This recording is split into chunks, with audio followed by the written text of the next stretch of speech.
واعلموا أن الله غني حميد. الشيطان يعدكم الفقر ويأمركم بالفحشاء والله يعدكم مغفرة منه وفضلا والله واسع عليم. يؤتي الحكمة من يشاء ومن يؤت الحكمة فقد أوتي خيرا كثيرا وما يذكر إلا أولو الألباب. یہ سورہ البقرہ کی 3 آیات اس وقت تلاوت ہوئی. مجھے بڑی خوشی ہے کہ آپ نے قرآن کی ایک آیت یؤتی الحکمت من یشاء ومن یؤت الحکمت فقد اوتی خیرا کثیرا اس کا درس کے لیے انتخاب کیا ہے. آج ہم قرآن اور حدیث کی روشنی میں یہ دیکھیں گے کہ حکمت کیا چیز ہے. اس سلسلے میں 3 سورتوں سے قرآن مجید کی آیات کا انتخاب کروں گا اور 3-4 احادیث آپ کے سامنے رکھوں گا. قرآن مجید میں حکمت کا لفظ جن معانی میں استعمال ہوا ہے اس سے پہلے ہم حکمت کا لغوی معنی سمجھنے کی کوشش کریں کہ ڈکشنری اور لغت کے لحاظ سے حکمت کا معنی کیا ہے. حکمت ہا، کاف اور میم. حکم بھی اسی سے ہے.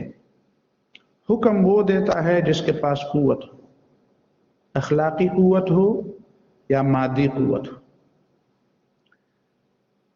لیکن وہ حکم جو حکمت کے معنی سے خالی ہو وہ پائیدار نہیں ہوتا، وہ فائدہ مند نہیں ہوتا، نقصان دہ ہوتا ہے. اس لیے حکمت کا جو اصل معنی ہے وہ ہے کسی بات کو وزندار بنانا، کسی بات میں وزن پیدا کرنا، کسی فکر میں، کسی نظریے میں وزن پیدا کیا جائے اور اس وزن کو اس انداز سے پیدا کیا جائے کہ اس کے مخالف جو اس کو برباد کرنے والے یا اس کو خراب کرنے والے جو اثرات ہیں، جو آفات ہے، ان آفات سے اس چیز کو بچنے کی تدبیر کی جائے. آفات سے کسی چیز کو بچنے کی تدبیر کا معنی یہ ہے کہ اسی چیز کے اندر احتیاط اور حزم کے جتنے پہلو ہیں ان سب پہلوؤں کا لحاظ رکھا جائے. کچھ لوگ رجائیت پسند ہوتے ہیں، وہ سمجھتے ہیں کہ نہیں اگر اس طرح بھی ہوا تب بھی کام اسی طرح درست ہو جائے گا، نہیں ایسی کوئی مشکل اگر میں نے اس کے اندر چھوڑ بھی دی ہے، کوئی کمی میں نے چھوڑ بھی دی ہے تو وہ کمی بس پوری ہو جائے گی. وہ رجائیت پسند ہوتے ہیں. میں یہ نہیں سمجھتا کہ آپ اس کا یہ مطلب لیں گی کہ اللہ تعالیٰ کی مدد پر اعتماد نہیں ہونا چاہیے، وہ الگ بات ہے. توکل کا مفہوم اور رجائیت پسندی دونوں الگ الگ چیزیں. رجائیت پسندی کا معنی یہ ہے کہ آدمی اسباب اور ذرائع کا استعمال چھوڑ کر اپنی سستی، اپنی کاہلی اور اپنی بے تدبیری کی وجہ سے صرف یہ کرنا لگے اور یہ سوچنا لگے کہ چلو بس میری بے تدبیری، میری کاہلی، میری کامچوری کا کوئی ایسے انداز سے اس کی کمی پوری ہو جائے گی جو ابھی مجھے پتہ نہیں ہے، لیکن کبھی کبھی اس طرح کی کمی پوری ہو جاتی ہے. اور توکل کا معنی یہ ہے کہ میرے پاس جو اسباب ہیں، جو ذرائع ہیں، میں ان کو استعمال کر لوں اور پھر یہ سوچوں کہ میرے پاس جتنی بھی چیزیں تھی، جو اسباب میرے پاس تھے، جو بس میں میرا تھا، وہ تو میں نے استعمال کر دیا. آگے جو چیزیں میرے بس میں نہیں ہے وہ میں خالق کائنات پر چھوڑ دیتا ہوں اس لیے کہ کسی چیز سے کوئی نتیجہ نکالنا اور کسی کام کا کوئی نتیجہ اپنے حق میں فائدہ مند بنانا یہ میرے اختیار میں نہیں. تو یہ دونوں باتیں الگ الگ ہیں. تو حکمت کا تقاضا یہ ہے کہ آپ اپنے فکر یا اپنے منصوبے عمل کو آپ آفات سے اور مصیبتوں سے بچانے کی کوشش کریں، اور اس کے اندر جو کمزوریاں آئی ہیں وہ کمزوریاں آپ پہلے سے معلوم کر کے اس کو در نہ آنے کے انتظامات کریں، اور در آنے کے جو راستے ہیں ان راستوں پہ آپ قدغنیں لگائیں، بند باندھیں. ان باتوں کا خلاصہ یہ ہے کہ احتیاط کیا جائے. اگر ہم مختصر الفاظ میں حکمت کے پہلے معنی کو سمجھنے کی کوشش کریں تو ہم یہ کہیں گے کہ بے احتیاطی کی بجائے کسی کام کا احتیاط اور حزم پر مبنی ہونا یہ حکمت کا پہلا نقطہ ہے. اور اسی میں یہ بات بھی آ جاتی ہے کہ جس چیز کے اندر سزا کا، خرابی کا، برائی کا پہلو ہو اس سے قطعاً احتراز کیا جائے، یا جس میں برائی کا پہلو سب سے کم ہو اسی بات کو لیا جائے. جس میں برائی کے پہلو زیادہ ہوں اور اچھائی کے پہلو کم ہوں اس سے احتراز کیا جائے. اس کے بعد ایک تیسرا معنی ہے روکنا. عربی زبان میں محکمہ اس لوہے کے سلاخ کو کہتے ہیں جو جانور کے منہ میں ڈالا جاتا ہے، لگام کا حصہ ہوتا ہے، وہ لگام کا حصہ ہوتا ہے. کسی گھوڑے کو، کسی خچر یا کسی دوسرے جانور کو اگر آپ لگام دیں، یہ اردو میں بات ہے، وہ بے لگام ہے. بے لگام اس کا مطلب یہ ہے کہ اس کو روکنے والا کوئی نہیں ہے. روکنے کے لیے جو چیز استعمال کی جاتی ہے اس لگام کے اندر لوہے کا ایک سلاخ لگایا جاتا ہے جو گھوڑے کے منہ میں ڈالا جاتا ہے.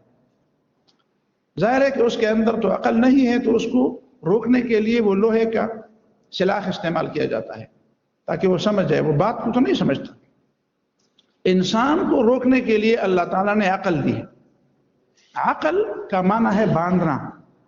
ہم جانور کو روکتے ہیں تو اس کو باندھتے ہیں، تو اللہ تعالیٰ نے انسانوں کو باندھنے کے لیے اسے عقل دی. اب اس عقل کے درست استعمال کو، اس عقل کے محفوظ استعمال کو، اس عقل کے کنٹرول استعمال کو اور اس عقل کے متوازن استعمال کو حکمت کہا جاتا ہے. عقل کتنی بڑی چیز ہے، لیکن قرآن مجید میں عقل کا لفظ نہیں آیا، حدیث میں عقل کا لفظ نہیں آیا. قرآن اور حدیث میں عقل کی بجائے حکمت کا لفظ آیا ہے. حکمت اس عقل کے درست استعمال کو کہتے ہیں. ظاہر ہے کہ عقل بہت بڑی چیز ہے، لیکن چیز جتنی بڑی ہو اور جتنی اس کے پاس قوت، جتنی اس چیز کی قوت زیادہ ہو، اگر وہ چیز بے لگام ہو جائے تو وہ نقصان بھی زیادہ دیتی. اگر آپ کی سائیکل میں بریک نہ ہو اور آپ بریک لگانا چاہیں اور وہ بریک لگائے بغیر آپ کسی دیوار سے ٹکرا جائیں تو آپ کو جو نقصان ہوگا وہ اس نقصان سے بہت کم ہوگا کہ اگر آپ کی گاڑی کے بریک نہ ہو اور وہ اپنی سپیڈ پہ جا رہی ہو اور اس کے بریک فیل ہو جائیں اور وہ ٹکرا جائے تو اس سے جو نقصان ہوگا ظاہر ہے وہ اس نقصان سے بہت زیادہ ہوگا جو سائیکل کے ٹکرانے سے ہوگا. اس لیے کہ سائیکل کی رفتار کی قوت وہ نہیں ہے جو گاڑی کی. تو عقل جتنی بڑی چیز ہے اور جتنی اہم چیز ہے اتنی ہی اس کے لیے کنٹرول کرنے والی قوت بھی ہونی چاہیے اور وہ اس سے زیادہ طاقتور ہونی چاہیے. تو ظاہر ہے کہ ہمارے اس مادی دنیا کے اندر تو لوگ عقل سے زیادہ کسی طاقتور چیز کو نہیں مانتے. وہ تو سمجھتے ہیں سب سے بڑی چیز جس کو ہم فائدہ مند چیز سمجھے یا جس کو ہم دنیا میں حاکم قوت کے طور پر سمجھیں وہ عقل ہی ہے. لیکن اسلام نے عقل کے اوپر وحی کا ایک سایہ ڈال کر، وحی کی ایک چھتری بچھا کر اس عقل کو محدود کرنے کی رہنمائی کی ہے کہ اس عقل کو آپ درست طریقے سے استعمال تب کریں گے جب اس عقل کے اوپر حکمت اور حکمت کے اوپر وحی کی چھتری ہو. یہ ہے وہ تصور جو قرآن ہمیں دیتا ہے، اور اسی تصور کی بنیاد پر کبھی قرآن حکمت جن الفاظ میں استعمال کرتا ہے اس میں یا تو وہ حکمت اور دانائی کے وہ احکام ہیں جو سورہ الاسراء میں بیان ہوئے ہیں، اور میں ان کو مختصر انداز میں آپ کے سامنے رکھوں گا۔ یا کبھی قرآن اس تصور کو عملی جامہ پہنانے کے لیے حکمت کا لفظ مال کے استعمال میں اور مال کے خرچ کرنے میں استعمال کرتا ہے۔ جو آیت جہاں پہ آپ نے سورہ البقرہ کی لکھوائی ہے، اسی آیت کا سیاق و سباق ہمیں بتا رہا ہے کہ یہاں پہ حکمت کا لفظ مال خرچ کرنے اور مال کمانے میں اعتدال کو کہا گیا ہے۔ اس کا مطلب یہ ہے کہ دنیا کی بے اعتدالی کبھی اس وجہ سے بھی ہوتی ہے کہ دنیا میں نظام معیشت وہ غلط ہاتھوں میں چلا جاتا ہے، اور نظام معیشت غلط ہاتھوں میں جانے کی وجہ سے انسان حکمت کی بجائے بے حکمتی اور بے تدبیری کا شکار ہوتا ہے، اور اس کا پورا انسانیت کا نظام ہی گڑبڑ ہو جاتا ہے، اور اس کا پورا انسانیت کا نظام ہی برباد ہو جاتا ہے۔ اور ہم دیکھتے ہیں کہ پرانے زمانے کی باتیں تو ہماری نظروں سے اوجھل ہے، لیکن اپنے دور کی، جس دور میں ہم رہتے ہیں، اس دور میں ہمیں اپنی آنکھوں سے ہمیں دیکھنا پڑا، اور ہم آج بھی بچشم سر دیکھ سکتے ہیں کہ معیشت کے نظام میں اعتدال اور توازن کو چھوڑ کر دنیا جس بربادیوں کا شکار ہو رہی ہے، وہ کسی سے ڈکی چھپی بات نہیں، اور قرآن نے اس کی طرف اشارہ کیا ہے۔ اب دیکھیں قرآن نے جو بتایا، مومنو انفقوا من طیبات ما کسبتم، مومنو خرچ کرو ان پاک مالوں میں سے جو تم نے کمائے ہیں، ومما اخرجنا لکم من الارض، اور اس مال سے بھی خرچ کرو جو ہم نے زمین سے تمہارے لیے نکالے ہیں، یعنی فصلیں اور بیج اور یہ گندم اور جو اور یہ چیزیں۔ ولا تیمموا الخبیث منہ تنفقون، اور خرچ کے لیے گندی چیز کا ارادہ نہ کرو کہ اس سے خرچ کرو۔ جو چیز تم اللہ کے راہ میں دیتے ہو، اس کا انتخاب اس طور پر مت کرو کہ جو چیز تمہاری ضرورت کی نہ ہو وہ خرچ کرو، یا جو تم نیچ سمجھتے ہو، بری چیز سمجھتے ہو، اپنے گھر سے نکالنا چاہتے ہو تو اس کو اللہ کے راستے میں دے دو، اس طرح نہ کرو۔ وَلَسْتُمْ بِآخِذِيهِ إِلَّا أَن تُغْمِضُوا فِيهِ، حالانکہ یہ چیز جو تم اللہ کے راہ میں دے رہے ہو، یہ چیز اگر تمہیں کوئی دے دے تو سوائے اس کے کہ تم کہو کہ بھائی چشم پوشی ہی کر لو اور بھاگتے چور کی لنگوٹی ہی صحیح لے لوں گا، تو تم اس کو لینے کے لیے تیار نہیں ہوتے ہو، حالانکہ تم مجبور بھی ہو، تو اللہ تعالیٰ اس کو قبول کرنے کے لیے کیسے تیار ہوگا جبکہ وہ مجبور بھی نہیں ہے؟ ایک مجبور شخص جس چیز کو لینے کے لیے آمادہ نہ ہو، تو وہ اللہ جو کبھی مجبور نہیں ہوتا، وہ اس کو قبول کرنے کے لیے کیسے آمادہ ہو؟ وَاعْلَمُوا أَنَّ اللَّهَ غَنِيٌّ حَمِيدٌ، یہ سمجھ لو کہ اللہ جو تم سے صدقے کی بات کرتا ہے وہ اس لیے نہیں کرتا کہ اللہ کو کوئی حاجت ہے، اللہ تعالیٰ تو بے حاجت ہے اور اس کی بڑی تعریف کی جاتی ہے۔ یہ انسان خرچ کرنے کی بجائے کمانے پر اور سب کچھ اپنے لیے جمع کرنے پر کیوں آمادہ ہوتا ہے؟ یہ شیطان کی تعلیمات کی وجہ سے۔ الشیطان یعدکم الفقر، شیطان تم سے وعدہ کرتا ہے کہ اگر خرچ کرو گے تو فقیر ہو جاؤ گے۔ ویأمرکم بالفحشاء، اور تمہیں حکم دیتا ہے بے حیائی کا۔ اب دیکھیں شیطان جو چیز تمہاری بھلائی کے لیے ہے اس سے تمہیں ڈراتا ہے کہ خرچ کرنا بھلائی کے لیے ہے تو اس سے ڈرائیں، اور بے حیائی تباہی کے لیے ہے تو اس کا تمہیں حکم دیتا ہے، یعنی وہ تو بربادی کا حکم دیتا ہے، نیکی سے روکتا ہے اور بربادی کا حکم دیتا ہے۔ وہ تو انسان کا دشمن ہے، اور صرف مسلمان کا دشمن نہیں ہے، انسان بحیثیت انسان کا دشمن ہے۔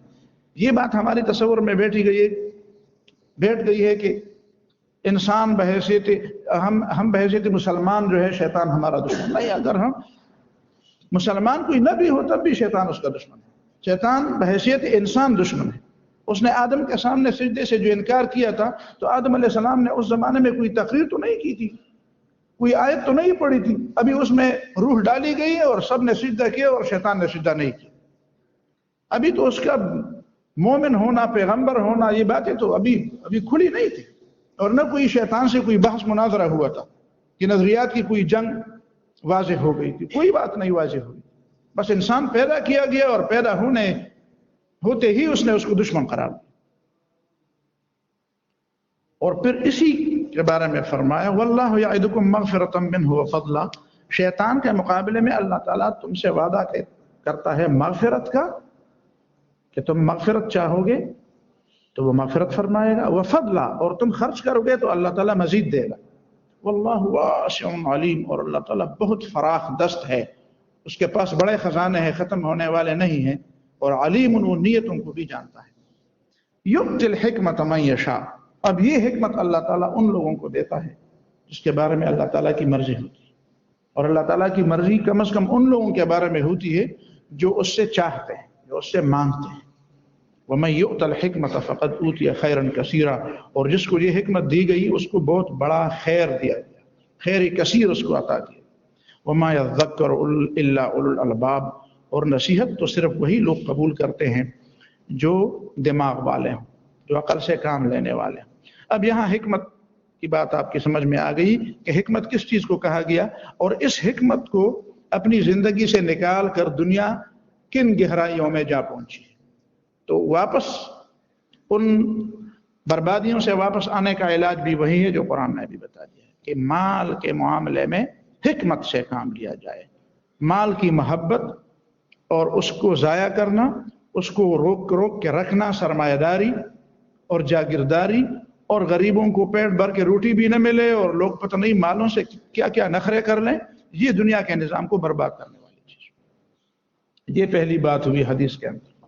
دوسری بات حدیث کے اندر جو قرآن کے اندر سورہ البقرہ، دوسری بات قرآن مجید نے ان احکام کو حکمت کہا ہے جن کے بارے میں تفصیل اب آپ کے سامنے آ رہی ہے۔ ان آیات کا تعلق سورہ الاسراء آیت نمبر 22 سے آیت نمبر 38 تک ہے۔ اس میں فرمایا گیا لا تجعل مع اللہ الہا آخر، خدا ایک ہے، اللہ ایک ہے، تو اس کے ساتھ دوسرا خدا نہ مان۔ فتقعد مذموما مخذولا، اس لیے کہ تم بیٹھ جاؤ گے، تمہاری قوت عمل سلب کر دی جائے، جو عمل تم کر سکتے تھے وہ نہیں کر سکو گے۔ شرک کے ساتھ وہ عمل انسان نہیں کر، توحید کے ساتھ، توحید عمل میں قوت پیدا کرنے والی چیز ہے۔ مذموما، اور پھر تمہاری برائی بیان کی جائے گی، اور مخذولا تمہاری مدد نہیں ہو۔ دوسرا حکم وقضى ربك الا تعبدوا الا اياه، تمہارے رب نے فیصلہ کیا ہے کہ صرف اسی کی بندگی کرو، کسی اور کی بندگی نہ کرو۔ وبالوالدین احسانا، اور ماں باپ کے ساتھ حسن سلوک۔ اما یبلغن عندک الکبر احدہما او کلاہما، جب تمہاری موجودگی میں وہ دونوں یا ان میں سے کوئی ایک بڑھاپے میں پہنچے، فلا تقل لہما اف، تو منہ سے ان کے سامنے اف بھی نہ نکالو، ولا تنہرہما، اور ان کو ڈانٹو مت، وقل لہما قولا کریما، اور ان دونوں کے سامنے شرافت کی بولو، شرافت کی بات کرو۔ اللہ کی بندگی کے بعد والدین، یہ حکمت کی بات ہے۔ وَاخْفِضْ لَهُمَا جَنَاحَ الذُّلِّ مِنَ الرَّحْمَةِ، ان کے سامنے اپنے پر رحمت اور مہربانی کی وجہ سے نیچے رکھو۔ اس وجہ سے نیچے نہ رکھو کہ مجھے میراث سے محروم کریں گے یا لوگ کیا کہیں گے، نہیں، رحمت کی وجہ سے۔ اور اس کے باوجود کہ تم یہ سارے کام کر بھی لو، پھر بھی والدین کا حق ادا نہیں کر سکتے ہو، تو اللہ تعالیٰ کے دربار میں ان کے لیے دعا کرو۔ وَقُلْ، اور بار بار یہ کہتے رہو کہ رب ارحمہما، اے میرے رب ان میرے ماں باپ پر رحم فرما، ایسا رحم فرما کما ربیانی صغیرہ، جس طرح جب میں چھوٹا تھا اور انہوں نے میری تربیت کی۔ ظاہر ہے کہ بڑے ہونے میں تو پھر گلے شکوے بھی آتے ہیں، اور بچپن میں تو صرف محبت ہی محبت اور پیار ہی اور لطف اور شفقت ہی ہوتی ہے، تو ایسا شفقت کا معاملہ ان سے۔ اب یہ کہ قرآن نے والدین کے بارے میں کتنی بڑی بات ہے۔ ربکم عالم، تیسری بات، ربکم عالم بما فی نفوسکم، اللہ تعالیٰ تمہارے دلوں کے اندر جو بات ہے وہ جانتا ہے۔ ان تکونوا صالحین، اگر تم صالح ہو، نیک بندے ہو، فإنہ کان للأوابین غفورا، تو ایسے لوگوں کے لیے اللہ تعالیٰ بڑا مہربان ہے جو اللہ کی طرف واپس ہونے والے ہیں۔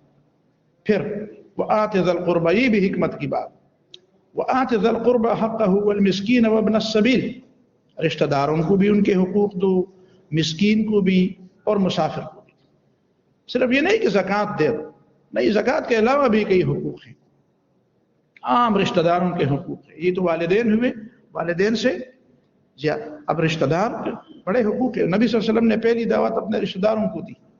قرآن نے فرمایا وَأَنذِرْ عَشِيرَتَكَ الْأَقْرَبِينَ، جو تمہاری قریب لوگ ہیں، قریب رشتہ داری کے لوگ ہیں، ان کو۔ ایک انسان کبھی دوسروں کے ساتھ بھلائی کرتا ہے لیکن اپنے رشتہ داروں کو چھوڑتا ہے، تو یہ پتہ چلا کہ یہ اللہ کے لیے نہیں کرتا، اللہ کے لیے کرے تو رشتہ داروں کے دو حقوق ہے، ایک غربت یا فقر یا ان کی محتاجی کا حق ہے، اور ایک دوسرا حق ان کی رشتہ داری کا بھی ہے۔ تو دو حق چھوڑ کر وہ ایک حق پر اکتفا کرتا ہے۔ جن کے دو حق ہیں ان کو نہیں دیتا، جن کا صرف ایک ہے ان کو دیتا ہے۔ اس کا مطلب یہ کہ وہ اللہ کے لیے نہیں دیتا۔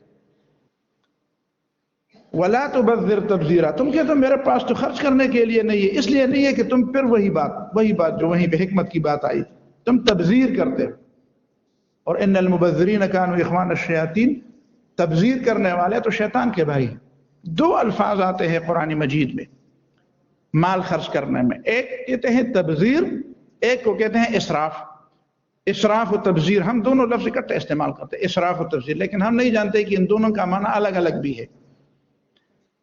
تبذیر کا معنی اس مد کے ساتھ ہے جس مد میں تم خرچ کرتے ہیں، ان مدات میں خرچ کرنا جن میں خرچ کرنا جائز نہیں، ایسی چیزوں پر خرچ کرنا جس کے اوپر خرچ کرنا جائز نہیں، ایسی فضولیات، ایسی حرام چیزوں پر خرچ کرنا جن پر خرچ کرنا جائز نہیں ہے اور تم خرچ کرتے ہو، اس کو کہتے ہیں تبذیر۔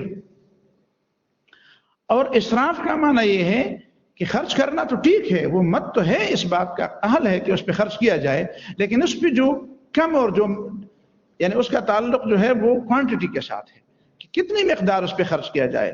اس پہ 10 روپے خرچ کرنے سے بھی وہ کام ہو جاتا ہے، آپ اس پہ 100 روپے خرچ کرتے ہیں، 50 روپے خرچ کرتے ہیں۔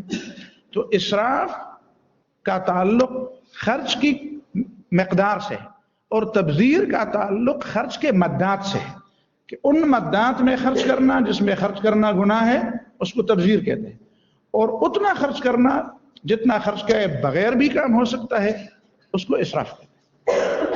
تو تبذیر کے بارے میں بتائیں، ان المبذرین کانوا اخوان الشیاطین، جو ایسی جگہوں پہ خرچ کرتے ہیں جہاں پہ خرچ کرنا جائز نہیں ہے وہ شیطان کے بھائی ہیں، اور شیطان تو اللہ تعالیٰ کا ناشکرا ہے۔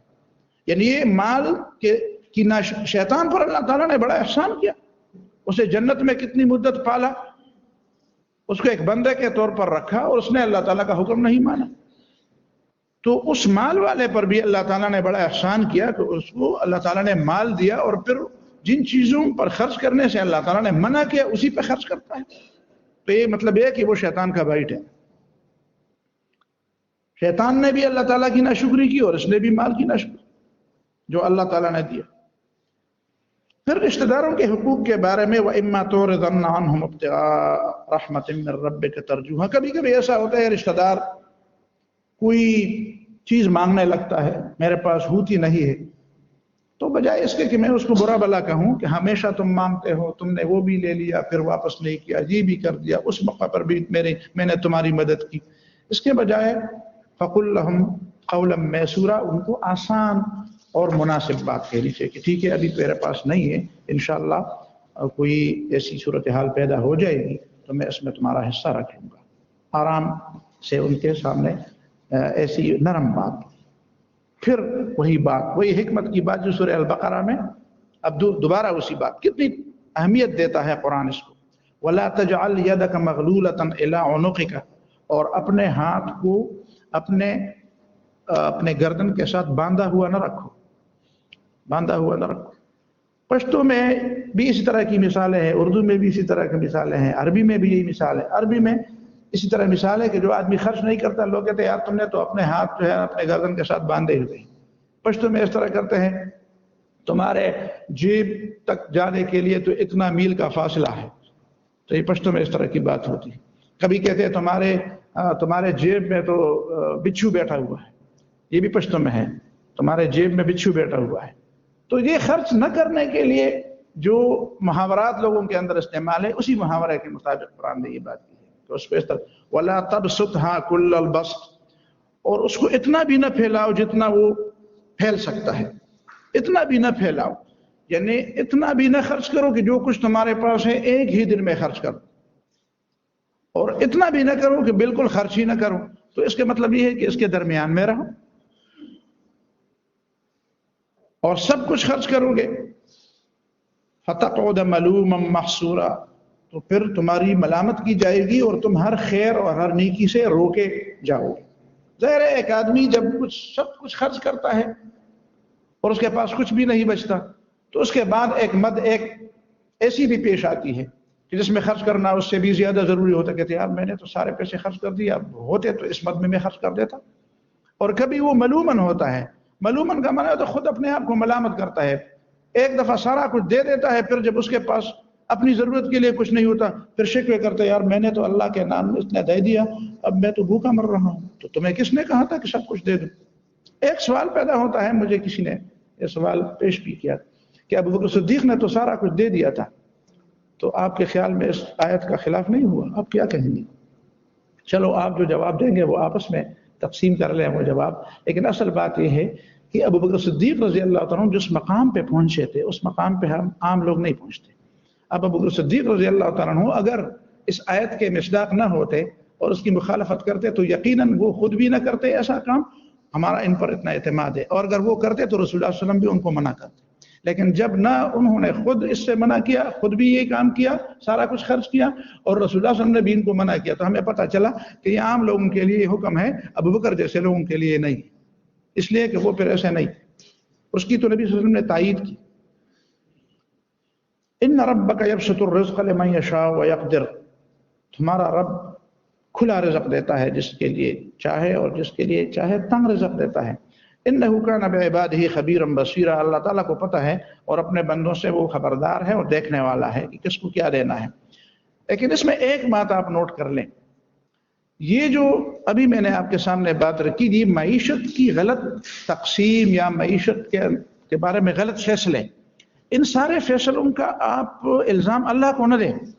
اس آیت کا مطلب یہ نہیں ہے کہ جو فیصلے ہمارے جو عدم مساوات یا جو اتار چڑھاؤ یا جو نشیب و فراز معیشت کے میدانوں میں ہماری غلط پالیسیوں کی وجہ سے ہے، اس کو بھی ہم اللہ تعالیٰ کے اس کھاتے میں ڈال لیں کہ یہ اللہ تعالیٰ کی ایسی مرضی تھی۔ یعنی یہ مرضی تو اللہ تعالیٰ کی ہے کہ ٹھیک ہے کچھ لوگوں کو کم ملے گا، کچھ لوگوں کو زیادہ ملے، اس لیے کہ دنیا کا نظام اس کے بغیر چلتا نہیں ہے۔ کیسے چلے گا؟ ظاہر ہے نا کہ اگر ہر آدمی پورا ہو تو جو کام ہے وہ کام پھر کون؟ میں کہوں گا میں 1000 روپے ایک آدمی کو دیتا ہوں لیکن میرے لیے یہ دیوار چن لے، جس کے پاس میں جاؤں اور وہ دیوار چننے کا ماہر ہو اس کو میں کہوں 1000 روپے، اس کے کیا وہ مجھے کہے تم مجھ سے 1000 روپے لے لو میرا دیوار چن لو، مجھے ضرورت ہی نہیں ہے 1000 روپے کی، میرے پاس اتنی زیادہ ہے، تو میرا دیوار کون چنے گا؟ میری دیوار کون چنے گا؟ وہی کام کون کرے گا؟ تو یہ اللہ تعالیٰ۔ لیکن جو چیز اللہ تعالیٰ نے جو پابندیاں لگائی ہے ان پابندیوں کو توڑ کر جو غیر فطری تقسیم ہے یا جو غیر فطری انداز ہے معیشت اور نظام کا، یہ لوگوں کی وجہ سے ہے اور اسلام اس کو درست کرنا چاہتا ہے، تو یہ دونوں باتیں الگ الگ ہیں، ان دونوں باتوں میں فرق ہونا چاہیے۔ وَلَا تَقْتُلُوا، یہ بھی حکمت کی بات ہے، وَلَا تَقْتُلُوا أَوْلَادَكُمْ خَشْيَةَ إِمْلَاقٍ، اور اپنی اولاد کو بھوک کے مارے مت مارو، بھوک کے ڈر کی وجہ سے مت مارو۔ جو ہمیں کہا جاتا ہے کہ آپ بچے زیادہ پیدا کریں گے تو پھر تو ان کو رزق کون دے گا، یہ اس وقت بھی آج کل لوگ یہ کہتے نہیں ہم اس کی وجہ سے تو نہیں مارتے کہ رزق کم ہے یا زیادہ ہے، ان کی تربیت نہیں ہونی چاہیے اور ان کی تعلیم اور اس کا نظام نہیں ہونا چاہیے، یہ بہانے ہیں، بہانے ہیں۔ اصل بات یہی ہے کہ بات کسی اور نے دماغ میں ڈال دی ہے، اور جو غلام ذہن ہوتا ہے پھر وہ اس کے لیے بہانے تراشتا ہے۔ غلام ذہن کا کام یہی ہوتا ہے کہ وہ اس کے لیے بہانے تراشتا ہے، بات کسی اور کی ہوتی ہے اور وہ دل میں بیٹھ جاتی ہے۔ اگر ہم یہ سوچیں کہ یہ بات میرے ذہن میں کس نے ڈالی ہے تو پھر پتہ چلے گا کہ یہ میں جو بہانے بنا رہا ہوں یہ کس وجہ سے، یہ حقیقت میں اسی طرح میں اس پر مطمئن ہوں یا مجھے اس پر مطمئن کیا گیا ہے۔ نحن نرزقهم وإياكم، اس لیے قرآن نے وہ پہلی بات وہی رکھی، ہم ان کو بھی روزی دیں گے اور تمہیں بھی دیں گے۔ ان قتلهم كان خطئا كبيرا، ان کا مارنا اور ان کا قتل کرنا بہت بڑا گناہ ہے۔ اس کا ایک پورا پس منظر ہے، اگر آپ بیجنگ کانفرنس، قاہرہ کانفرنس اور ان چیزوں کی جو 2003-04 سے 2010-12 تک یہ چیزیں اور ان میں جو قراردادیں پاس ہوئی ہیں اور ان میں جو طریقے بتائے گئے ہیں کہ ایشیا کے لوگ زیادہ بچے پیدا کرتے ہیں، لڑائیاں بھی وہ لڑتے ہیں، ان لوگوں کو کیسے ختم کیا جائے، ان لوگوں کی نسلوں کو کیسے برباد کیا جائے، تو آپ کو پتہ چلے گا اور پھر ان آیات کی سمجھ بھی آ جائے گی۔ لیکن وقت کی کمی نہ ہوتی تو میں اس کو تفصیل سے بیان کرتا، لیکن میں نے اشارہ دے دیا ہے۔ اور پھر اس کے مقابلے میں پھر بے حیائی کا ایک طوفان انہوں نے کھڑا کر دیا اور پتہ نہیں کتنی کتنی چیزیں اور کتنے اس پر کام ہوئے کہ ان لوگوں کو کیسے لگایا جائے اور ان کو اپنی نسل بڑھانے سے کیسے روکا جائے۔ حقیقت میں وہ ڈرتے ہیں کہ یہ ہمارے لیے مسئلے پیدا کریں گے یہ لوگ۔ تو فرمایا وَلَا تَقْرَبُوا الزِّنَا، اسی سیاق میں فرمایا بچے قتل نہ کرو، اس لیے کہ جو لوگ تمہاری اولاد اور تمہاری نسل کے بڑھنے سے خطرے میں رہتے ہیں وہ اس طرح کے انتظام کریں گے، اور پھر اس کا نتیجہ کیا ہوگا؟ اس کا نتیجہ یہ ہوگا کہ ملک میں بے حیائی پھیلے گی۔ وَلَا تَقْرَبُوا الزِّنَا إِنَّهُ كَانَ فَاحِشًا، بے حیائی کی طرف قریب بھی نہ جاؤ، اس لیے کہ یہ بہت بڑا برا راستہ ہے۔ وَلَا تَقْتُلُوا النَّفْسَ الَّتِي حَرَّمَ اللَّهُ إِلَّا بِالْحَقِّ، اور اس نفس کو قتل نہ کرو جس کا قتل اللہ تعالیٰ نے حرام کیا ہے، الا بالحق، ہاں مگر حق کے ساتھ۔ اس ایک بات میں ایک چھوٹا سا نقطہ ذہن میں رکھے کہ اسلام کے نزدیک پوری مخلوق اور پوری کائنات میں مخلوق میں سب سے بڑا مقام انسان کا ہے۔ ایک بات، سب سے بڑا مقام انسان کا ہے۔ اگر یہ بات ذہن میں بیٹھ جائے تو کئی گتھیاں حل ہو جائیں گی۔ آج انسان نے انسان کو سورس بنایا ہوا ہے، کمائی کا ذریعہ بنایا ہوا ہے۔ انسان کے نزدیک انسان کمائی کی ایک مشین ہے، حالانکہ اللہ نے انسان کو کمائی کی مشین کی بجائے اشرف المخلوقات بنایا تھا۔ پہلی بات یہ ہے۔ اس کا مطلب یہ ہے دوسرے الفاظ میں کہ اگر تمام دنیا کے انسانوں کو یہ اختیار دیا جائے کہ تم انسان کے لیے کوئی مقام متعین کر دو، تمہارے نزدیک انسان کا مقام اس کائنات میں کیا ہونا چاہیے، تو پوری دنیا کے انسان کے لیے جو مقام تجویز کریں گے وہ اس مقام سے بہت نیچے ہوگا، بہت گرا ہوا ہوگا جو اللہ نے مقرر کیا۔ اللہ نے انسان کے لیے جو مقام مقرر کیا ہے وہ بہت بڑا ہے۔ وہ کیا ہے کہ انسان اس پوری کائنات میں اللہ کی بندگی کے لیے پیدا ہوا ہے، اور یہ پوری کائنات، یہ زمین، آسمان، چاند، تارے، یہ مال، یہ دولت، یہ زندگی، یہ ساری چیزیں یہ انسان کی خدمت کے لیے پیدا کی۔ اب اگر انسان کو کہا جائے تو وہ بجائے اس کے کہ وہ ان چیزوں سے اپنی خدمت لے، وہ ان چیزوں کی خدمت کرنا شروع کر دیتا ہے۔ بجائے اس کے کہ ان چیزوں سے کام لے، وہ ان چیزوں کا بندہ بن جاتا ہے۔ اور اللہ تعالیٰ انسان کو روکتا ہے کہ دیکھو بندہ میرا بن جاؤ، اور یہ ساری چیزیں تم اپنے کام میں لے آؤ، اور یہ میں اس کو قابو کروں گا۔ ہم نے تسخیر کا بھی الگ غلط معنی لیا ہے۔ اللہ تعالیٰ نے کائنات کو مسخر کیا ہے تو ہم کہ نہیں ہم اس کو مسخر کریں گے، نہیں، اللہ تعالیٰ نے پہلے سے مسخر کیا ہوا ہے لیکن ہمارے لیے کیا ہوا ہے۔ مسخر کرنے کا مطلب ہے کہ ساری کائنات اللہ کے حکم سے چلتی ہے۔ اللہ کے حکم سے چلتی ہے تو اس میں فائدہ کیا ہے؟ کیوں اللہ کے حکم سے چلتی ہے؟ اللہ نے سورج، چاند، تارے، زمین، پانی، آگ، ہوا، یہ ساری چیزوں کو جو اللہ کے اپنے حکم کے مطابق کا پابند بنایا ہے تو کیوں بنایا؟ اس میں اس کا کوئی فائدہ نہیں تھا، اس میں ہمارے فائدے تھے۔ تو اس کا مطلب یہ کہ یہ تسخیر ہے، یہ اللہ نے تابع کیے ہیں ہمارے لیے، ہمارے فائدے کے لیے۔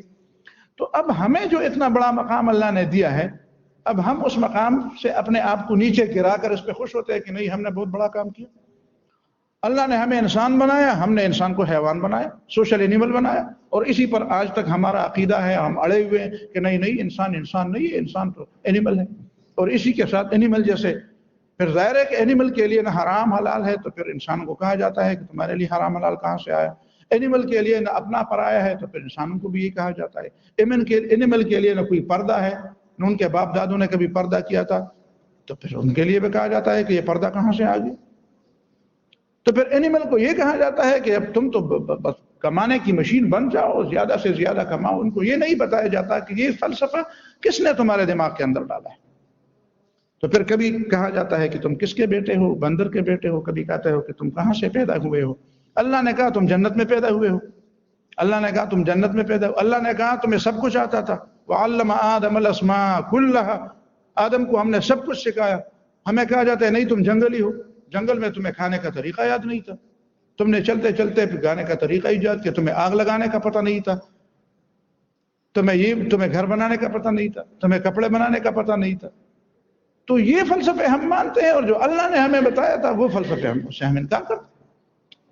تو اس کا مطلب یہ ہے کہ ہم ابھی تک ذہنی طور پر ابھی تک اس میچورٹی میں نہیں پہنچے ہیں اور نہ پہنچ سکتے ہیں۔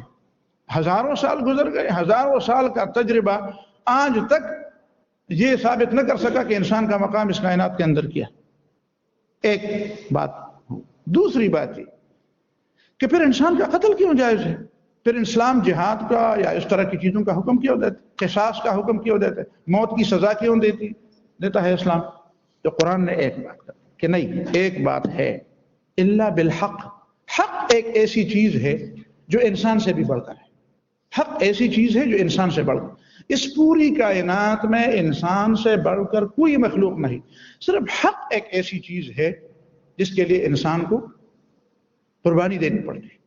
بس اس کے علاوہ انسان کا سر نہ کسی کے سامنے جھکے، نہ کسی کی وجہ سے کٹے، نہ کسی کی وجہ سے اس کا مقام گرے، سوائے اس کے یہ حق کے راستے میں رکاوٹ. اور حق ایک ایسی چیز ہے جس نے انسان کو اس مقام پر پہنچایا. ظاہر ہے کہ جس حق نے انسان کو اس بات اور اس مقام پر پہنچایا، اسی حق کے لیے اس انسان کو قربانی دینی پڑے گی. اور اس حق کو اس انسان کو یہ حق نہیں دیا جائے گا کہ اس حق کے خلاف بھی یہ ڈٹ جائے. جس وجہ سے اسے اتنا بڑا مقام ملا ہے، اس وجہ کو برباد کرنے کا اس کو اختیار نہیں دے. باقی ٹھیک ہے، اس دنیا میں وہ رہے، وہ خلیفۃ اللہ بنے، اللہ کا خلیفہ.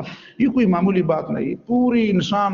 پوری انسان کے سارا دماغ اکٹھا ہو جائے اور سارا دماغ ہزاروں سال سوچے تو اس ایک لفظ کو نہیں پوچھ سکتا کہ انسان کو اللہ کا خلیفہ بنا. لیکن یہ خلیفہ جو اللہ نے بنایا ہے، یہ بالحق بنایا ہے. فرشتوں نے کہا ہمیں بناؤ، اللہ نے کہا انی اعلم ما لا تعلمون، مجھے پتہ ہے تو نہیں پتہ، میں جانتا ہوں انسان کے اندر میں کیا چیزیں رکھوں گا. تو یہ بالحق بنایا ہے. اب اسی حق کے لیے، اور وہ حق کیا ہے؟ انسان کو قتل نہ کرے، انسان کا احترام کرے، اس کو بے عزت نہ کرے، اور انسان اس نظام کے خلاف نہ اٹھے جس نظام کو اللہ تعالیٰ نے حق کی بنیاد پر قائم کیا. کیوں انسان قتل کیا جاتا ہے؟ اس لیے قتل کہ ایک انسان نے دوسرے انسان کو قتل کیا، اس کو قصاص ہونا چاہیے. ایک انسان نے اس قانون کو ایسا توڑا کہ اس کو توڑنے کے لیے کوئی وجہ نہیں تھی. جس نے زنا کیا، جس نے ایسا، تو ظاہر ہے اس لیے قتل کیا جائے گا. اس لیے اتنے حدود توڑے ہیں کہ اتنی دیواریں پلانگ کر اس نے اتنے حدود توڑے ہیں کہ اس کا کوئی جواز ہی نہیں بنتا. لہذا اس نے انسانیت کے خلاف بغاوت کی ہے. اس نے پوری انسانیت کے خلاف بغاوت کی ہے. انسانیت کو اللہ تعالیٰ نے جن شرافت کی بنیاد پر پیدا کیا، اس میں خاندان کا بڑا رول تھا، اس میں حیا کا رول تھا، اس میں احترام کا رول تھا، اس میں چادر اور چار دیواری کی تحفظ کا ایک رول تھا. اس نے ان ساری چیزوں کو، یہ انسانیت کا دشمن ہے، قتل کیا جائے اور دردناک طریقے سے قتل کیا جائے. پھر ایسا شخص جو حق نظام کے خلاف بغاوت کر دے، اس کو بھی قتل کیا جائے. یہ حق ہے. تو پوری کائنات میں سب سے بڑا مقام انسان کا ہے، اور انسان کو یہ مقام حق کی وجہ سے ملا ہے. لہذا انسان کے اوپر ایک حق ہے کہ وہ حق کے لیے لڑے، حق کے لیے جیے، حق کے خلاف سفارہ نہ ہو، اس حق کو وہ ختم کرنے کی کوشش نہ کرے، ورنہ پھر اس کا جواز باقی نہیں رہے گا. یہ بالکل ایک حکمت کی بات ہے، یہ علم کی بات ہے، فہم کی بات ہے. ایسی بات نہیں ہے جس میں انسان اختلاف کر سکے، لیکن کرتے ہیں اختلاف. اور پھر فرمایا وَمَنْ قُتِلَ مَظْلُومًا فَقَدْ جَعَلْنَا لِوَلِيِّهِ سُلْطَانًا، جس کو ظلم کے ساتھ قتل کیا گیا ہے، اس کے ولی کے لیے ہم نے دلیل اور ہم نے اس کے لیے حق مقرر کیا ہے. فَلَا يُسْرِفْ فِي الْقَتْلِ، تو وہ قتل قصاص لینے میں پھر اسراف نہ کرے کہ ایک کی بجائے دو کو قتل کر دے، یا گناہگار کی بجائے بھی گناہ کو قتل کر دے، یا قانون ہاتھ میں لے کر خود قتل کرنا شروع کر دے. اسلام میں یہ طریقہ تو نہیں ہے نا کہ میرا کوئی آدمی قتل ہو جائے تو میں بندوق لے کر اس کو قتل کر دوں، اس لیے کہ وہ پھر میرے 10 آدمی قتل کر دے گا، تو میں اس کے 50 کروں گا تو وہ میرے 100 قتل کر دے گا. تو یہ سلسلہ کب تک چلے گا؟ اس لیے اس کا ایک نظام ہے، عدالت ہے. یہ عدالت کے بغیر سزائیں نہیں. لوگ کہتے ہیں یہ عدالت سزائیں نہیں دیتی. بھائی عدالت ہے، اگر اپنا کام نہیں کرتے تو تم اپنا کام، وزیر اعظم اگر اپنا کرسی پر بیٹھ کر ایک فائل پر دستخط نہیں کرتا اور تمہیں پتہ چلا کہ وہ نہیں کرتا تو تم جا کر اس کی کرسی پر بیٹھو گے اور دستخط کرو گے. ظاہر ہے کہ اب تم اگر یہ کام کرنا شروع کر دو تو غلط ہے. لوگ آپ کو کہیں گے بھائی اگر وہ نہیں کرتا تو غلط کرتا ہے، لیکن تمہارے کرنے کا تو وہ کام نہیں ہے نا. اگر جج ایک فیصلہ نہیں کرتا تو تم خود جج کی کرسی پر جا کر فیصلہ کرو گے. یہ حق تو تمہیں کوئی بھی نہیں دے گا. تم یہ فریاد تو کر لو کہ وہ نہیں کرتا اور اس کو اپنے ذمہ داریاں ادا کرنے پر آمادہ کر لو، لیکن یہ حق تو تمہیں کوئی بھی نہیں دے گا کہ تم جا کر اس کی کرسی پر بیٹھ کر اسی کا کام کرو. تو یہ عدالتوں کا کام ہے، لوگوں کا انفرادی کام تو نہیں ہے. پھر فرمایا ولا تقربوا مال الیتیم، دیکھیں کمزور کا حق، یتیم کے مال کی طرف قریب بھی نہ جاؤ، الا باللتی ہی احسن، ہاں ہاتھ لگاؤ اس طریقے سے جو اس کے لیے بہتر ہو، یعنی جو اس کے مال کو محفوظ کرنے یا اس میں بڑائی پیدا کرنے، اس میں بڑھوتری پیدا کرنے کے لیے ضرور۔ وَأَوْفُوا بِالْعَهْدِ، اور معاہدے کی پابندی کرو۔ لوگ کہتے ہیں معاہدے کا اسلام میں کوئی وہ نہیں ہے، وعدہ بھی اور معاہدہ، وعدہ پرامس، معاہدہ ایگریمنٹ ہے، پرامس ایک طرفہ ہوتا ہے اور ایگریمنٹ دو فریقوں کے درمیان، تو وعدہ بھی اور عہد بھی۔ ان العہد کان مسئولا، معاہدے کی باز پرس ہوگی، اللہ کے ہاں باز پرس ہوگی۔ وَأَوْفُوا الْكَيْلَ إِذَا كِلْتُمْ، جب ناپو تو درست طریقے سے ناپو۔ وَزِنُوا بِالْقِسْطَاسِ الْمُسْتَقِيمِ، اور تولو سیدھے ڈنڈے سے، سیدھے ترازو سے۔ ذَلِكَ خَيْرٌ وَأَحْسَنُ تَأْوِيلًا، یہ بہتر ہے اور اس کا انجام بھی بہتر ہے۔ تم کہتے ہو میں کسی سے زیادہ لوں گا، کسی کو کم دوں گا تو مجھے زیادہ ملے گا، نہیں، اس کا انجام اچھا نہیں ہوگا، انجام اس کا اچھا ہوگا کہ حقدار کو حق پورا دو۔ پھر فرمایا وَلَا تَقْفُ مَا لَيْسَ لَكَ بِهِ عِلْمٌ، حکمت کی بات کو دیکھیں، یہ ساری چیزیں ہیں، فلسفہ ہے۔ اب اس کے مقابلے میں کوئی اور فلسفہ گڑھے گا تو کہتے ہیں نہیں نہیں، ایسے فلسفوں کے پیچھے مت پڑو۔ وَلَا تَقْفُ مَا لَيْسَ لَكَ بِهِ عِلْمٌ، جس چیز کے بارے میں تمہیں علم یقین نہیں، علم نہیں، گمان نہیں، ظن، گمان کی بنیاد پر نہیں، علم۔ وَلَا تَقْفُ، اور مت چلو پیچھے، ماں اس چیز کے، لَيْسَ لَكَ بِهِ علم، جس کے بارے میں تمہیں علم نہیں۔ صرف گمان کی بنیاد پر کسی بات کو فالو نہ کرو، کسی شخص کو نہ کرو، کسی قوم کے بارے میں فیصلہ، کسی نظریے کو دل میں جگہ نہ دو، کسی ایسی بات پر فیصلہ نہ دو ایز اے جج، ایز اے فیصلہ کن قوت، ایسی بات کے بارے میں فیصلہ جو صرف گمان ہو، جس پر تمہیں علم نہ ہو۔ کیوں؟ ان السمع والبصر والفؤاد کل اولئک کان عنہ مسئولا، کان، آنکھ اور دل، تینوں کے بارے میں پوچھا جائے گا۔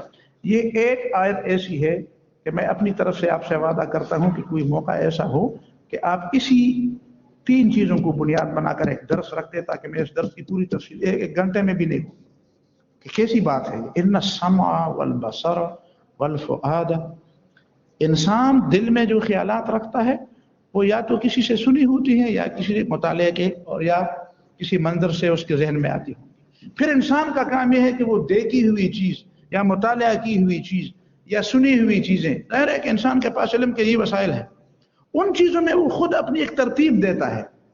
تو قرآن نے فرمایا دیکھو سنی کیسی چیز، سننے کی تھی یا نہیں تھی، دیکھی کیسی چیز، وہ دیکھنے کی تھی، مطالعہ کس چیز کا، کس فلسفے کا کیا، دل میں کیا چیزیں اتاری، دماغ کے اندر کیا چیزیں اتاری، اس کا پوچھا جائے گا۔ پھر اس کے بعد فؤاد کا پوچھا جائے گا کہ تم نے ان معلومات کو ترتیب دے کر اس سے کیا نتیجہ اخذ کیا، کیا نتیجہ لینے کا طریقہ وہی تھا جو تم نے اختیار کیا، یا نتیجہ لینے کا ایک اور طریقہ بھی تھا، تم نے جو نتیجہ اختیار کیا وہ کس بنیاد پر، وہ اصول کس نے وضع کیے تھے۔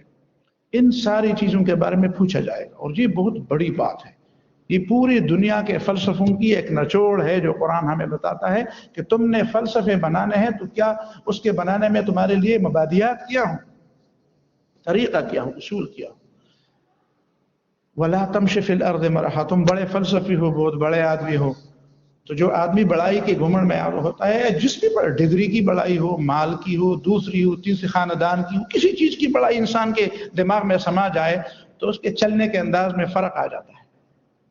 ایک انسان کی فطری رفتار ہے، ایک انسان کی وہ رفتار ہے جب اسے یاد آیا کہ میں کوئی بڑی چیز ہوں، تو جب اس کو، آپ بچوں میں یہ تجربہ کر سکتے ہیں، جب آپ بچہ ہو اور بچے کو یہ میرا ایسا بچہ ہے، یہ تو ایسا، اور آپ سارے لوگ جو اس مجلس میں بیٹھے ہوں اس بچے کے بارے میں بولے، تو آپ اس بچے کے انداز کو دیکھیں، اس کے انداز میں ایک عجیب سی کیفیت پیدا ہو جاتی ہے، اس کو پتہ چل جائے کہ میں کوئی بڑی چیز۔ اسی طرح بڑوں کے انداز میں بھی ہوتا ہے، اس لیے قرآن نے فرمایا وَلَا تَمْشِ فِي الْأَرْضِ مَرَحًا، زمین میں کبر اور تکبر اور اکڑ کے ساتھ مت چلو، کوئی اکڑ جس وجہ سے بھی ہو، وہ چیز جو تمہارے دل کے اندر اکڑ کا سبب ہے وہ اللہ کی کوئی نعمت ہوگی، نعمت پر شکر ادا کرنا چاہیے، اور شکر کا تقاضا یہ ہے کہ آدمی جھک جائے، جتنی بھی بڑی نعمتیں ہوں اس کے مقابلے میں آدمی کو جھکنے کی وہ ہونی چاہیے. وہ عربی میں ایک شعر ہے، وہ شاعر نے کہا تھا کہ مل السنابل تنحنی بتواضع والفارغات رؤوسهن شوامخ. آپ دیکھیں کھیت میں جا کر وہ جو بالیاں ہوتی ہیں، گندم کی ایک بالی آپ لے لیں، وہ گندم کی بالی جس پہ دانے ہوں اور وہ بھرا ہوا ہو، وہ جھکا ہوا ہوتا ہے، جھکا ہوا ہوتا ہے. مل السنابل تنحنی بتواضع، وہ جھکا ہوا ہوتا ہے. والفارغات رؤوسهن شوامخ، اور جس بالی میں کوئی دانہ نہ ہو وہ بالکل اکڑ کے سیدھا ہوتا ہے. اس کا مطلب یہ ہے کہ اس کے اندر کچھ بھی نہیں. اسی طرح انسان ہے، جب اس کے دماغ کے اندر کچھ بھی نہیں ہوتا وہ اکڑ کے چلتا ہے، اور جب اس کے اندر علم ہوتا ہے، جب اس کے اندر کوئی بڑائی ہوتی ہے، وہ سمجھتا ہے کہ وہ بڑائی کیا چیز ہے، تو وہ جھکا ہوا ہوتا ہے. وہ تکبر نہیں کرتا، تواضع کرتا ہے. اس کے انداز سے، اس کی باتوں سے، اس کے میل ملاپ سے اس کا پتہ چل جاتا ہے. وَلَا تَمْشِ فِي الْأَرْضِ إِنَّكَ لَن تَخْرِقَ الْأَرْضَ، تم زمین کو پھاڑ سکو گے؟ بہت زیادہ اکڑ کے اتنا مضبوط ہو کہ تم زمین کو پھاڑو. وَلَن تَبْلُغَ الْجِبَالَ طُولًا، اور تم لمبائی میں پہاڑ کو بھی نہیں پہنچ سکو گے. كُلُّ ذَلِكَ كَانَ سَيِّئُهُ عِنْدَ رَبِّكَ مَكْرُوهًا، ان تمام باتوں میں جو برائی کے پہلو ہیں وہ تمہارے رب کے نزدیک ناپسندیدہ ہے. اب اس بات کو ذرا سوچیں، ان تمام باتوں میں برائی کے جو پہلو ہیں، شاید کچھ لوگ ان ساری چیزوں میں جو ابھی ہم نے بیان کی ہے، ان باتوں میں کوئی اچھائی کا بھی کوئی پہلو نکالے کہ بھئی یہ تم نے تو اس سے منع کیا، اس میں تو یہ اچھائی بھی ہے. تو قرآن نے یہ نہیں فرمایا کہ اس میں اچھائی نہیں ہوگی. یہ ہماری بڑی غلط فہمی ہے. کوئی چیز اللہ نے حرام کی ہوتی ہے تو ہم کہتے ہیں اس میں یہ فائدہ تو تھا، پیسے کیسے حرام ہو؟ ہم یہ تو دیکھتے ہیں کہ اس میں قرآن نے کبھی نہیں فرمایا. یہاں پہ دیکھیں قرآن نے آخر، حالانکہ اللہ تعالیٰ کو کیا حاجت تھی کہ وہ ہمیں اس طرح سمجھاتے، لیکن پھر بھی رب ہے ہمارا اور انسان کو بڑا مقام دیا ہے کہ نہیں تمہیں سمجھایا جائے گا کہ شاید ان چیزوں میں کبھی تمہارے ذہن کے اندر اس میں خیر کا بھی کوئی پہلو نظر آ جائے، لیکن اس کو نہیں دیکھا جائے گا کہ اس میں خیر کا پہلو ہے. اس کو دیکھا جائے گا کہ اس کے اندر کراہت اور برائی اور شر کا جو پہلو ہے وہ غالب ہے. تو جس میں شر کا پہلو اور برائی کا پہلو غالب ہو اس کو ممنوع قرار دیا جاتا ہے، اس کو حرام قرار دیا جاتا ہے، اور جس میں اچھائی کے پہلو غالب ہوں اس کو جائز قرار دیا جاتا ہے. تو کان سیئہ، اس کے جو برے پہلو ہیں، عند ربک مکروہا، وہ تمہارے رب کے نزدیک بہت ہی ناپسندیدہ ہے. اور پھر آخر میں یہ فرمایا ذالک مما اوحی الیک ربک من الحکمہ، یہ وہ حکمت کی باتیں ہیں جو تمہارے رب نے تمہاری طرف وحی کی ہے، تم نے اپنی طرف سے نہیں بنائے ہیں، وحی ہے. تو یہ حکمت کی بات، یؤتی الحکمت من یشاء، یہ ہے حکمت کی بات ہے جو ان آیات میں بیان ہے. یہ عمل کی چیزیں ہیں، حرام و حلال کی باتیں ہیں. ولا تجعل مع اللہ، اور اس کا خلاصہ یہی ہے کہ رب اللہ کو اپنا رب مان لو. ولا تجعل مع اللہ الہا آخر، اللہ کے ساتھ دوسرا خدا نہ مانو اور شریک نہ کرو، اس لیے کہ فتلقی فی جہنم ملوما مدحورا، پھر جہنم میں ڈالے جاؤ گے اور تم میں ملامت بھی کیا جائے گا اور تم دتکھارے بھی جاؤ گے اللہ تعالیٰ کی نعمت سے. آگے چلے 5-10 منٹ یا بس کریں؟ جی 5-10 منٹ چلتے ہیں، ٹھیک، اچھی بات. جو میں نے آیات اور احادیث کی اس کو سرسری طور پر دے دیں. ایک تیسری بات حکمت کی، ایک تو میں نے آپ کے سامنے رکھا مالیات کے معاملے میں حکمت وہ بتا دی گئی، اور احکام کے بارے میں حکمت. ایک تیسری حکمت ہے دعوت کے بارے میں. ہم اللہ کے دین کے داعی ہیں، ہم اللہ کی طرف دعوت دینے والے ہیں. دیکھیں نا، آپ کو کسی نے دعوت دی ہے تو ماشاءاللہ آپ تشریف لائی. تو ایک مومن داعی ہوتا ہے، تو داعی کا کبھی واسطہ پڑتا ہے ایسے لوگوں کے ساتھ جو خواہ مخواہ بحث مباحثے اور مناظرے کرتے ہیں. تو قرآن نے اس کے لیے بتا دیا کہ دیکھو ادعو الی سبیل ربک بالحکمہ، ایک تو تم اپنے رب کی دین کی طرف، رستے کی طرف بلاؤ، کسی شخص کی طرف نہ بلاؤ. اب اگر ایک آدمی ایک شخص کی طرف بلاتا ہے تو ظاہر ہے شخص میں تو پھر دوسرا کہے گا کہ یار تمہیں تو وہ پسند ہے، مجھے فلان، میں تو اس کو آئیڈیل مانتا ہوں، پھر میں نہیں آؤں۔ اگر آپ کسی دوسرے چیز کی طرف، اگر زبان، نسل، رنگ، کسی مفاد، کسی بھی چیز کی طرف آپ بلائیں گے تو اس میں اختلاف، تو اس کا مطلب یہ ہے کہ جو اگر آپ کسی شخصیت کی طرف کسی کو بلائیں گے اور دوسرا اختلاف کرے اور آپ کہیں کہ میں نے تو دین کی دعوت دی، اس نے نہیں مانی، اس کا مطلب یہ ہے کہ غلطی تم نے کی، اس نے نہیں کی۔ پہلی بات یہ ہے کہ اپنا دماغ، اپنا دل صاف رکھیں۔ وہ یہ ہے کہ ادعو الی سبیل رب، اب دین کی طرف بلائے، دین کی طرف بلائے، اب شخصیات کی طرف نہ بلائے، پہلی بات۔ دوسری بات، بالحکمت، دلیل کی بنیاد پر، جس بات کی کوئی دلیل ہو وہ بات آپ سامنے رکھیں، جس کی دلیل آپ کو نہ معلوم ہو اس سے چپ ہو جائے، وہ کوئی دوسرا پیش کرے گا۔ ضروری تو نہیں ہے کہ ایک مقرر یا ایک خطیب ہمیشہ ایسا ہو جس کو ساری باتیں کا پتہ ہو۔ جس بات کی آپ کے پاس دلیل ہے تو آپ اس بات کو رکھیں۔ پھر یہ ہے کہ بالحکمت، حسن تدبیر کے ساتھ، حسن تدبیر، بہترین طریقے سے۔ حسن تدبیر میں یہ بھی ہے کہ لوگ فارغ نہیں ہیں، لوگ اپنے کھیل کود میں یا کسی دوسرے اہم کہتے جی میری بات سنیں، میں ایک آیت، بھائی تم صبر کرو ذرا، اب وقت کے بارے میں، حالات کے بارے میں پوچھو کہ لوگ سننے کے لیے آمادہ ہے بھی کہ نہیں۔ اگر وہ آپ سننے کے لیے آمادہ نہیں ہے تو آپ جتنی بھی قیمتی بات کہتے ہیں وہ سنیں گے نہیں۔ ٹھیک ہے، آپ سے مجبور ہو کر وہ بیٹھے تو رہیں گے، لیکن وہ ان کا ذہن اور پھر کسی اور جگہ پہ ہوگا۔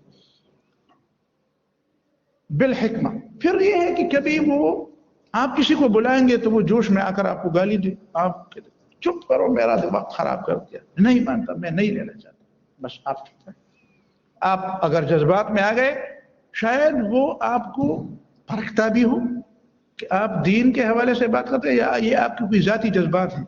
کبھی کبھی لوگ نام اسلام کا لیتے ہیں، ہوتے ان کے اپنے ذاتی جذبات ہوتے ہیں، اس لیے کہ جب وہ ایک گالی دیتے ہیں تو اس سے بڑھ کر گالی دیتے ہیں، جب وہ ایک غلط بات کہتے ہیں اس سے بڑھ کر 10 کہتے ہیں، ہم کسی سے کم تو نہیں ہے۔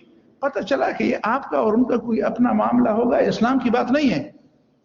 اسلام کی بات ہے تو سب سے پہلے مجھے چاہیے کہ میں اپنے آپ کو اسلام کے ترازو پر تولوں کہ بھئی میرے اندر جو کچھ کمی ہے وہ کیا ہے، میں اس کو، اور کیا میں اس بات کا اہل ہوں کہ اتنا بڑا بوجھ اٹھا لوں۔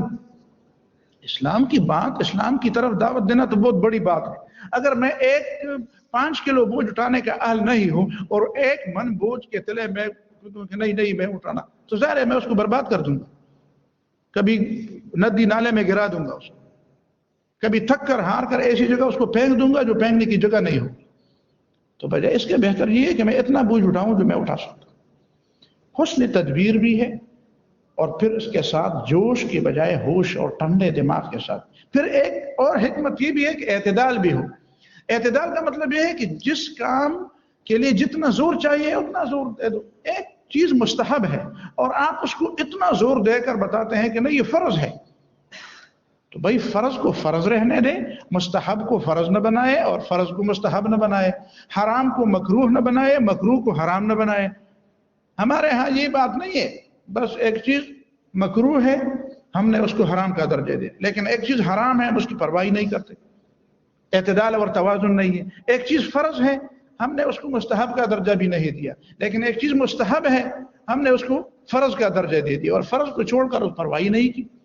تو حکمت کا مطلب ہے اعتدال، کہ جس چیز کے لیے اللہ نے جتنا وزن مقرر کیا ہے، والموعظۃ الحسنۃ، اور بہترین ایسے انداز سے کہ جو دل کو موہ لینے والی باتیں ہوں، ایسے انداز سے پیش کرو۔ اگر کوئی جھگڑے پر بھی اتر آئے، وجادلہم باللتی ہی احسن، تو ان کے ساتھ بحث کرو اس طریقے سے جو زیادہ بہتر ہو۔ یہ نہیں فرمائے جو بہتر ہو، جو زیادہ بہتر ہو۔ یعنی اگر وہ گالی دے تو تم گالی کے بجائے، سچی بات تو یہ ہے کہ تم گالی کے بجائے دعا دو، لیکن اگر دعا نہیں دے سکتے ہو تو گالی تو نہ دو۔ احسن تو یہی ہے کہ وہ گالی دے، وہ الزام اور جھوٹ باندھ دے، تو تم جھوٹ کے بجائے سچ بات کہہ دو۔ لیکن اگر اس کے میں سچ بات بھی تمہیں پتہ ہے، وہ تمہارے اوپر جھوٹ باندھ دے اور اس کے اندر ایک سچ بات ہے تمہیں پتہ ہے، اس سے بھی خاموش ہو جاؤ، یہ احسن طریقہ ہے۔